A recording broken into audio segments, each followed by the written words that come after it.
What's going on, everybody? Welcome back to another episode here in the process with Ajax. Today, we are going to be talking about in-game management and basically how to dominate every single match that you find yourself playing in.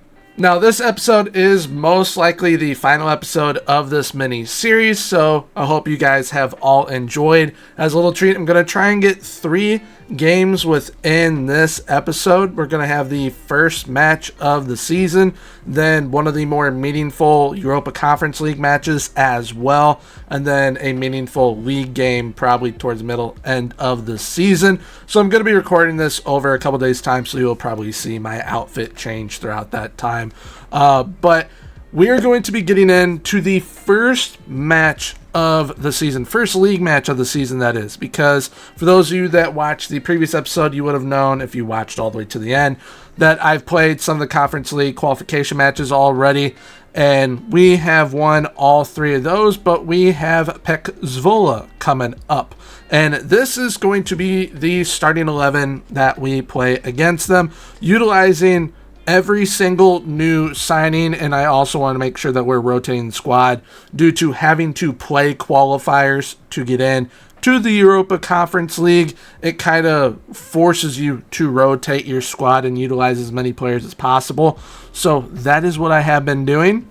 But one of the first steps that I kind of look to go over and do when I am having a game come up is look at the opposition instructions the day of the game.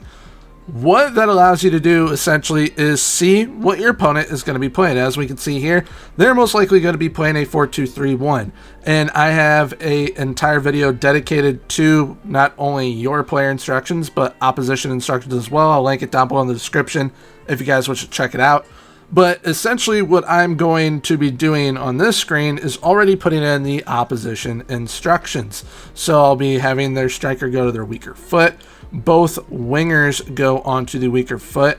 Same with that number 10. However, we're tight marking the number 10, and we're going to have their fullbacks or wingbacks go onto the weaker foot as well. Now, this is the kind of starting level that I go to with opposition instructions, because as of right now, being that I have not scouted my opponent, I do not know what roles they will be implementing. So once we are in the match and about 15, 20, 25 minutes has passed, we will then know what roles they're utilizing.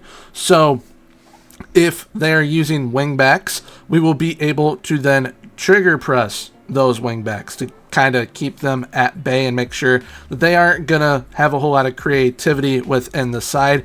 However, if they're utilizing inverted fullbacks, then we're definitely not going to be able to do that. Just show them onto that weaker foot. However, I do know, and a lot of you in the football manager community know, that if a side is using inverted fullbacks, most likely the opposite wingback fullback is going to be a wingback, just so that they get some creativity out of the back. And in that case, we would then put that one on the trigger press. So that's kind of the thinking that I have going into the match, aside from just making sure I am playing one of my strongest 11s possible, especially due to rotation. So I try and make sure that I have the most fit side that's going to give me the best possible chance at winning, which I'm pretty sure all of us kind of do that already. All right, so without further ado, let's go ahead, get into this first match. All right, so here we go. Now, with the 4-3-3 that I am currently implementing, we ourselves are using an inverted fullback as well as an inverted wingback. So I am going to have to keep an eye on, like I said earlier, the first 15, 20, 25 minutes on how we're performing, because I may have to switch to our other system that utilizes 2 wingbacks so that we're able to utilize the width and match their width in that 4-2-3-1 with a wide attack that they will most likely be implementing. So one thing that I want to make sure that we do off the rip, even though it is now 3 minutes into the game, is encourage off the rip. You do that off the rip, it gets the boys going, gets the people going. That is what you want to do. So see down here, we have majority smiley faces. But now we have our first highlight, and this is where I'm going to be able to see, all right, are we implementing the system that is going to be okay throughout the match? Or am I going to have to potentially switch up what we're doing as we see Omega, for some reason, backtrack to the back line and try and throw in a 2-footed tackle? But Lutanda just put the ball over, and we're looking okay. I definitely want to make sure that we get some attacking highlights soon, though, so I may make some changes. But we have Mr. Brian Ocampo coming down that right wing, absolutely botching a shot, unfortunately. But we have Mr. Richards. We're playing out of the back with that back three, due to us having that inverted fullback, which I absolutely love to see, which Devon Wrench is part of that midfield. However, we look to break there, and once again, a wasted cross this time for Mr. Brian Ocampo. All right, so 20 minutes in, we can now see, as I paused, the rules that PEX Vola are implementing. We already knew what we were going to be implementing, but now we know what they are using. So you have that pressing forward up top, inside forward on the left, so essentially wide striker cutting inside. However, they're using a segundo volante as well as an inverted wingback. So that segundo volante, inside forward, they're both kind of going to be operating in this space right here. The attacking midfielder, obviously going to be staying more centrally, but they have that roaming playmaker as well. The winger to keep the width, although they have a wingback on the same side as a winger. That doesn't make too much sense, but then again, and this doesn't make too much sense sometimes. So they're leaving this flank open, and we can attack that flank, and we have seen so far through highlights that we have been through Mr. Brian Ocampo. Unfortunately, he's on a yellow card, so I'm definitely going to have to monitor that. But we can also see down here, we are pretty spread out. We're able to essentially be dictating the match so far, especially from the numbers. We have 87% possession already through 20 minutes, which is amazing, and we are having them play on the back foot, and we are playing on the front foot, which is good to see. So hopefully we'll get a goal soon. But now that we know what roles they're implementing, I can now make changes to the opposition instructions. And being that wingback is a wingback on the right side, we are going to trigger press them. We want to make sure that we're taking away the creativity, because for them, Manu, as well as Guyer, however you say it, they are the creativity out wide for them. So if we can kind of eliminate one of them immediately, that is going to cut down their chances of scoring at least by 25 to 50%, because they're really literally leaving this entire left side just wide open for us, and we are exploiting it big time already. So after those changes, saved it, sent it, we're now moving on. Hopefully we get a goal pretty soon. We're going to shout encourage once again, and hopefully we can get a good highlight in our favor, as Steven Burgess, who's been playing absolutely phenomenal through qualifiers so far, is linking up with Hendo, and then Omega puts it just wide. Now, one player that I'm definitely thinking about bringing on already, being that Mr. Ocampo is on a yellow, is going to be Mr. Brian Broby. So I'm already thinking that far ahead into the second half, even though we are only 33 minutes in. And Manu, of all people, is the one to score. Even though we put the trigger press on to their right back, it allowed him to get into open space due to whoever, Maturo, leaving the man. We just completely left him wide open. That's not good. We got to change that. So what I'm going to do with him now, also trigger press, and if that does not help us, we are then going to also type mark. So we're going to see how this goes until the end of the half. Hopefully we can generate something. All right, so at half, you can take a look at the numbers. We are dominating in essentially every single area, but we are not getting anything from it. So I am going to look to make a potential substitution or a potential system change as well. All right, so we are about 15 minutes into the second half, and I'm going to be making two changes. The first two are going to be player changes. I'm bringing off Mr. Ocampo, also bringing off Omega. They haven't really done too much. Yes, Ocampo was exploiting them down that right side, but we really, truly were not getting anything going from him over there. So we are going to bring on Broby and Wakehorst. Hopefully that can help us a little bit. If not, we're going to be going to a system change. All right, so thankfully we have a corner right here. And Woot Wakehorst, immediately after subbing him on, 3 minutes later, almost 3.5 minutes later, we are on the board, which is absolutely fantastic to see. And it's not like bringing him on over having a mega truly made that big of a difference, being that it is a set piece, because they're both absolute giant men. So either one probably would have converted right there, but it's good to see that a player that we brought on had a direct impact essentially immediately, and he almost just scored once again. Hendo, and there we go. Broby connects with Wakehorst off the crossbar to Bear's Juice, and then Hendo bangs it in, and now we're up 2-1 just off of identifying, all right, we need to make some changes. First were the opposition instruction changes, then we lean into making player personnel changes. So it wasn't the system, it was definitely, all right, we weren't getting the best out of those two players at that point in time, and we have since scored 2 goals, and potentially about to be a third, which would be absolutely insane, as Broby heads it right to Chandelier. Not Chandelier, Chandelier. That's a fancy name. But the highlight continues. We've got Batarina flying down the left wing as we allow him to kind of have free will, do what he wants. Batarina then bangs it home, and we have scored 3 goals in the past 10 minutes after making those changes. I mean, the playmaking right there, and then the finish by Batarina, absolutely beautiful. All right, so we're now up to the 72nd minute. We are dominating. Possession has gone down. It's now only 69-31, as we can see over here, but we're still doing pretty darn well. Now what I need to focus on, being that I have a match coming up against Cercle Bruges in the Europa Conference League qualifications. We've won the first leg. I want to make sure we win the second leg, see it out, and move on. I want Divine Wrench to be good to go for that match. So, being that he also has the lowest condition out of anyone right now, we are going to look to bring him off. However, we don't really have the players to put there. I can easily move Hendo down. I could move Richards over, which would be pretty solid because he can play like a defensive midfielder, sort of, just a little further up. Or I can bring on Mr. Anton Gai. So one of these guys is going to be coming on, and I'll show you the change I'm making in a moment.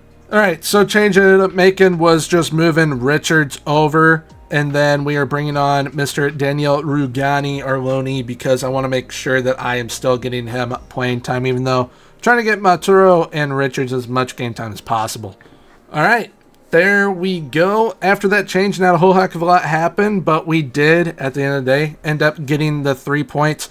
Absolutely dominated statistically. However, we did have that 1 goal scored on us by Braden Manu. I highlighted how those are going to be the creative threats on that side. Unfortunately, we only decided to mark 1 originally. Then once we decided to do both of them, make sure that we are showing both on the weak foot, make sure that we're trigger pressing both of them, then we silenced everything that they were essentially doing. Plus, once we made those 2 changes by changing up the player personnel that we had, made a huge impact once Woot Wakehorst and Mr. Brian Broby came on, and we scored 3 goals in 10 minutes time, which was absolutely fantastic to see, resulting in 3 points. So, the next match, like I said, will be coming up here in a moment for you guys, and it is going to be a Europa Conference League match, one of the bigger, more important ones for sure. Alrighty, so we're back, new day, and new match to cover. So, with our Europa Conference League group, we ended up getting put into a group with RSC Anderlecht as well as a club from Poland. Not even gonna try and pronounce that club's name. And Ammonia, I believe is how you pronounce it. They're in Cyprus. So that is our group in the Europa Conference League. We have our first match of the Europa Conference League, which is a pretty big one as well, due to us facing off against RSC Anderlecht. So up until this point, we've done pretty well, and I've been rotating the squad mainly due to us having some injuries. Brian Broby's coming back. We got Rugani coming back. Traore's hurt, and Steven Berjus is also injured. So I've had to rotate the squad around, but we're doing pretty well. Now, going into this match, once again, going to be hitting on those opposition instructions immediately. And looking at how our Sandalect is lining up here, it is not normal, that's for sure. But one thing that we're definitely going to make sure that we're doing, putting those wingbacks or fullbacks onto the weaker foot. I have a feeling we're going to end up trigger pressing them as well, because from the looks of things, we got to see what type of roles and how their central midfielders are playing, but it looks as though the width is going to come from their wingbacks. Might have Leander Dendoncker kind of drift down as a halfback or an anchor, and then Vershawn and Stroikens, we'll see how they play. They might be like advanced playmakers, shadow strikers type deal, but we're going to be putting them on weaker foot along with Kasper Dolberg.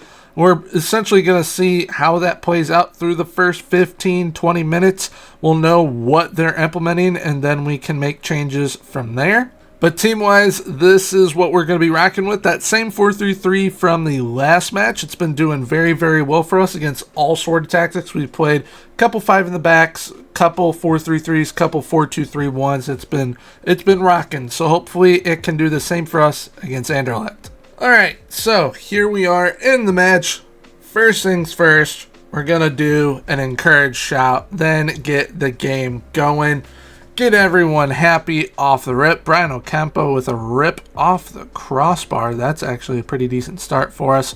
And like I said, we need to focus on what roles they're going to be implementing, because this is a fairly narrow tactic that they're playing. So I would guess that the creativity is going to come from wingbacks for them, unless they end up having some Atzalas, Carolero, maybe have attacking midfielders moving out wide. We'll see how it kind of ends up playing out. But so far, we're putting the pressure on, which is good. We've had multiple opportunities in the first 5 minutes, which is great to see. And looking at their heat map here, it looks like they are playing fairly narrow. That width is going to come from their wingbacks. That is kind of how it looks right now. Highlight, corner, goal. There we go. Emmanuel Emega. Absolutely fantastic. He's actually coming off of a 4-goal game. Wasn't sure if I was going to rest him or not, because he had a hat trick the game before. Then he just scored 4 goals. I was like, you know what? He's on a heater. Let's play him. He converts the 6'5" beast off of a corner right there. So now we're a little over 25 minutes in. We are up 1-0. And we can now see what roles they are utilizing. So it looks like we can trigger press those wingbacks. And then centrally, gonna have to kind of pay attention to the heat map more than up here on where these guys are moving to. Because as we can see, it is very compact. With the deep, they have a deep line forward. Then they have an attacking midfielder, advanced playmaker, 2 central midfielders, and a defensive midfielder. It's super duper compact. I don't know why they're playing like that, but they are. And then the width for them is going to be coming from those wingbacks. So if I go into our tactics here and opposition instructions, put it on that trigger press on both of them, then we should be able to take away that width completely from them. And it's going to be forcing them to go into that compact shape that they currently have, which for us is actually pretty good. We'll be able to force some mistakes from them. And that's how we've gotten our highlights so far, is kind of forcing some mistakes from them, counter, and then get a shot on. We're completely outplaying them. Possession is actually kind of even, though. So definitely going to keep an eye on that and maybe make some subs to where we can kind of open up the match as we approach halftime here at 1-0. All right, so immediately after restart, we got a set piece. Putting it off to Mr. Brian Ocampo and absolutely blast that in. So both goals coming off of set pieces. That's actually pretty good to see that the set pieces are working well, which I have a full video dedicated to set pieces. So if you guys want to check that out, I'll link it down below in the description if you wish to check it out and download the set pieces that I do utilize. But we're looking good, up 2-0 right after half. like I said, I want to kind of open up the game, maybe add another. If we do it here on this highlight, then perfect, after Montero actually just turns over the ball to their wingback, so that's not great. And on the counter, and they score. All right, so the press did not work for some reason right there, but that was actually due mostly to a turnover by Montero. So I do have an idea to make sure that that does not happen again, which I will get to here in a sec. All right, so Montero, he was the one who turned the ball over. He was trying to hit Ocampo on that wing, which Ocampo's role is perfectly fine. It's Montero. We're going to make sure that he is not going to be taking more risks, because that was a risky-ish pass and definitely had better options shorter. So we're going to put him on central defender on defend, ensure that does not happen again throughout the match. I'm also considering making a change as well in midfield potentially, or even on the wing. I might bring on Brian Broby. I'd move Ocampo over, but I think I'm going to give it at least 10 more minutes. All right, so here we go. Ocampo down the wing. Ocampo's going to whip it in. Misses Imega, just misses Imega. Taylor to Avila, to Coloco, Hendo. That would have been a banger. Unfortunately missed. All right, so like I said, was going to give it 10 more minutes. Nothing's really happened. So going to switch Ocampo over, bring on Brian Broby. Even though he is recovering from injury, he should be all right to play right now. Going to bring on some fresh legs up top. Bring on Wout Weghorst, because like I said, this is Omega's third game in a row. He got us a goal. He contributed, did what I needed him to do. And then I think that is potentially going to be it. What I could do, though, is move Hato here and then bring on Chris Richards. Swap them, make him the ball player, and then make him the central defender, and then play that. The only thing I'm kind of iffy about is Taylor being on that yellow. So what I could do is bring on Branko van den Boomen, and I think that is what I will do. And then we'll rock that.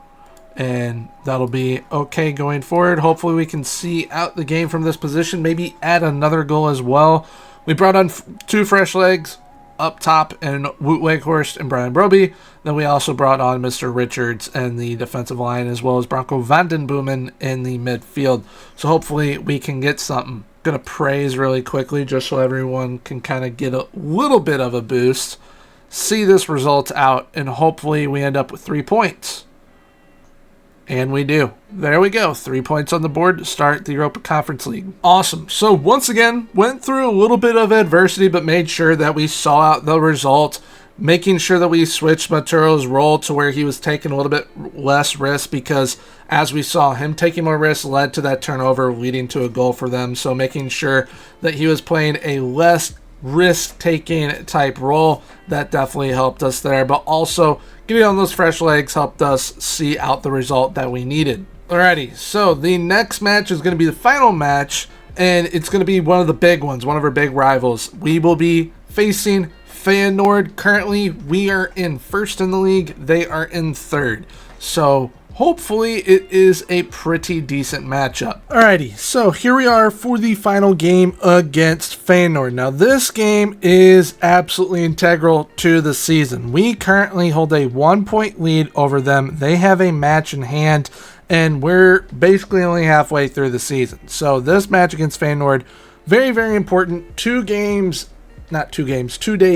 after our most recent match against RS Anderlecht. So we are tired.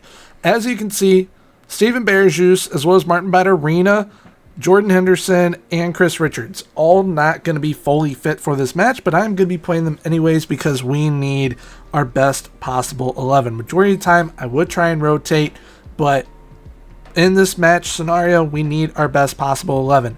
Speaking of that best possible 11, Feyenoord is one of the most broken teams within FM24. I know, especially through testing. I mean, I almost won a Champions League just based off of tactic testing, doing no transfers with them. So they are very, very good. Now, with that being said, this 4-3-3 setup, I know can compete against anyone out there. However, Feyenoord, I'm not 100% certain it can. So I want to play this system. However, I have just made this one as well, where I will move Hendo down. We'll be a little bit more defensive. We'll have that 3 in the back. Divine Wrench will come up. Hendo will sit deeper. And then Taylor is going to, instead of being a deep line playmaker on defend, he's going to be an advanced playmaker on support. So he's going to be getting a little bit further up there. So it's risk reward right here with this system. So hopefully it can help us get the result we need against Feyenoord, because opposition instructions wise, no matter what I put on them, it's going to be kind of difficult to stop them no matter what.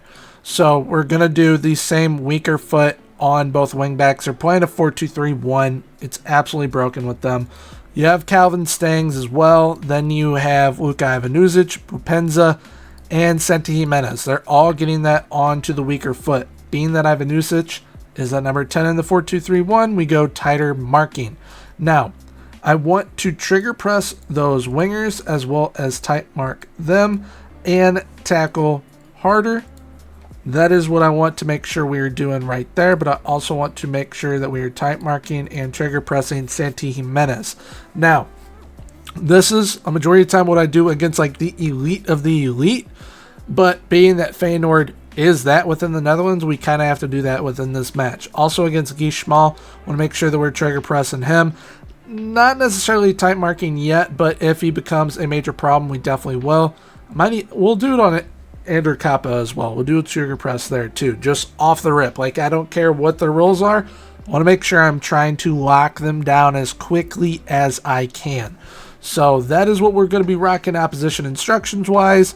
And then this off-brand 4-3-3 that I've been using, that's what we're going to be implementing this time around instead of this 4-3-3 that I basically use game in, game out. But now, without further ado, let's go ahead and get into this final match. Alrighty, so here we are against Feyenoord. Like I've said, this is going to be a pretty tough game. We're going to encourage off the rip, give the boys a little bit of a boost, and hopefully we can actually score off the rip. Nope, Richards puts it right on over.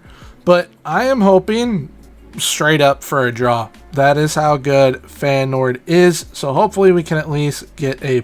Oh, you see what I mean? That was absolutely incredible by Calvin Stangs. That is incredible. I mean, Ramaj honestly probably should have saved that, but that was one heck of a shot by Mr. Calvin Stangs. They make you pay in every possible way that they can. It's crazy. And honestly, that's the only thing that happened through the first half. So, not too bad. We're still within a chance. Now, I will say, one thing I've noticed while watching the heat map here is Wrench is not able to get into his normal operating space, nor is Badarina. So we are going to go back to the normal 4-3-3 that we've been rocking, and I'm going to switch Taylor with Hendo here, and hopefully we can get something going. Now, Hendo actually has way more energy than I thought he was going to. Badarina, Berjus, and Richards, however, that is kind of where I expected them to be at. So, we're going to need to keep an eye on that, but we're going to have to make some substitutions sooner rather than later, most likely. But we get a highlight immediately. Hopefully we can get on the board. It'd be awesome because we desperately need to get something going. Maturo played out of the back to Hato. Up to Berjus. Who you going to find? Hendo? Brian Broby. Badarina just nicked it a little bit forward to Brian Broby, and he slots it home. We are level at 1 after switching back to the normal system. So maybe we shouldn't have ever tried out that other system. Maybe we should have just racked with this, even though their goal came from an absolutely worldy of a free kick. But we're starting to look a little bit more like ourselves. Now, they have a highlight here right before I was about to make some substitutions. Or maybe we have a highlight. There's no way that should be a pen. But if it's a pen, I gladly accept. because I'm pretty sure Bearjuice just pulled a Robin and flopped. And we got the pen. Please score. Please score. Come on, Woot. There we go. We slot it bottom right. There we go. Holy moly. We might actually get away with 3 points here. Okay, so now super strategy time, because that was very lucky. That's probably payback for their lucky free kick goal, because their goalkeeper probably should have had that, even though it was a worldie of a shot. But Bearjuice, Batarina, Richards. How are we going to play this? Maturo is on a yellow. I am thinking we bring on Rugani. We bring on Avia. Avia goes here. That's usually where Avia plays. Centrally, we go Sievert, Mansverk. And then winger-wise, we should go with, being that 72nd minute, I like another big guy. We're going to go Omega. Even though he might not be 100%, I do not play him off the wing, but this time we are. I mean, looking at what he can do, he can play there. Crossing ability, not there whatsoever. But having two big guys, 4 set pieces to help us see this out, that might be the move. Not only clearance-wise, because they are going to bombard us and get plenty of corners probably, but also in the final third, if we can have Omega, Wakehorse, and Broby there, that should be okay for us for right now. But we need to see this through. Hato, please. Okay, cool. Taylor, Wrench, you can find somebody. Sievert Mansverk almost scored immediately after coming on. That would have been a genius level substitution right there. We need to praise the boys because that helps give them a momentum boost. You'll see a couple of them get happy down there. And can we see this through? Can we see out an incredible win? In my opinion, an upset win. Yes, we can. There we go. Thank you. Because that helps make sure that we stay at the top of the league. That's massive. I mean, honestly, looking at the numbers after, we kind of dominated. Way more than I thought we were going to. I mean, their XG was a 0.14. We had a 2.11. And, I mean, possession-wise, 70-30. Those opposition instructions in that match really did help us lock it down because our only goal came from a set piece. Whereas for us, one came from open play and then the other was, of course, a PK. Well, all right. There we have it. 3 games, 1 video that took me 3 days to do in total. Absolutely had a blast doing this mini-series. The process here with Ajax was a boatload of fun. Wanted to try something new here on the channel, and it seems like everyone really liked it. I am looking forward to doing this once again come FM25. Not sure where I'm going to do it yet, but I do want to do it once again with a new club, and obviously there's going to be new ins and outs of FM25. New people coming to the world of Football Manager as well, so I want to teach them kind of the ropes of everything. But this is a good refresher and a good kind of introduction to those who have not played Football Manager as of yet and are just now getting into things. And with mentioning FM25, I do have a discount code for you guys if you wish to pre-order over on Fanatical. YGormy25, all caps. It will get you 22% off pre-order, but it is valid until December 31st. So you guys don't have to pre-order the game. I know a lot of you guys are kind of holding off for now, but if you end up purchasing the game, it will be able to get you a discount, I believe, of up to 5% off when you do choose to purchase FM25. So definitely make sure to utilize it. Link down below in the description for you guys to use. But all in all, if you guys have enjoyed today's video as well as this mini-series with Ajax, please feel free, leave a like, comment, and subscribe. Subscribing is 100% free, so why not hit that sub button. And until next time, everyone, have a good one. Bye-bye.